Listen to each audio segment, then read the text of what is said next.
British National Survey of Sexual Attitudes and Lifestyles, or NatSal, is one of the largest studies of sexual behaviour of its kind. First conducted in 1990 and again in 2000 and 2010, the most recent report combines the results of over 45,000 respondents, recording the dramatic changes in our sexual lifestyles over the past 60 years. Over time, we've been able to observe a decline in age at first sexual intercourse, an increase in the number of lifetime sexual partners, and an expansion of heterosexual repertoires and more varied sexual practices. Our attitudes to relationships have changed, with increasing acceptance of same-sex partnerships and greater disapproval of non-exclusivity in marriage.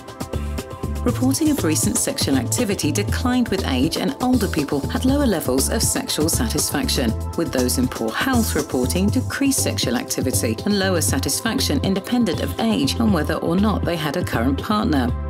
When asked whether they felt their health affected their sex lives, about 1 in 6 people said that it did.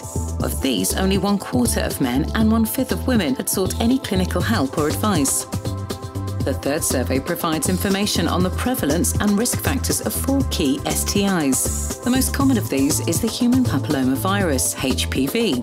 Certain high-risk types of HPV are associated with an increased risk of cervical cancer and were found in nearly 1 in 6 women aged 16 to 44.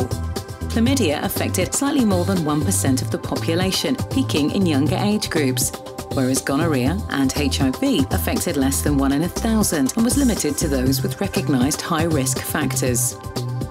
Sexual health clinic attendance and HIV testing uptake have increased significantly over the last decade, especially by those at highest risk, in line with national strategies to improve access to services. NatSal 3 has produced the first reliable estimates of the number of unplanned pregnancies in Britain. Around 1 in 10 women aged 16 to 44 experienced a pregnancy in the past year, of which 16.2% were unplanned and 29% scored as ambivalent. While pregnancies among 16 to 19-year-old women are more likely to be unplanned, the majority of unplanned pregnancies occurred among 20 to 34-year-olds. NatSal 3 is the first of the surveys to ask women and men about their experience of sex against their will, or non-volitional sex. Non-volitional sex is more commonly, but not exclusively, reported by women and is predominantly an experience of younger age. In the majority of instances, the perpetrator is someone known to the individual. Overall, among women, current or former intimate partners form the greatest proportion of perpetrators. Significant barriers to reporting remain, with less than half of women and 1/3 of men indicating that they told someone about the event, and fewer still reported it to the police.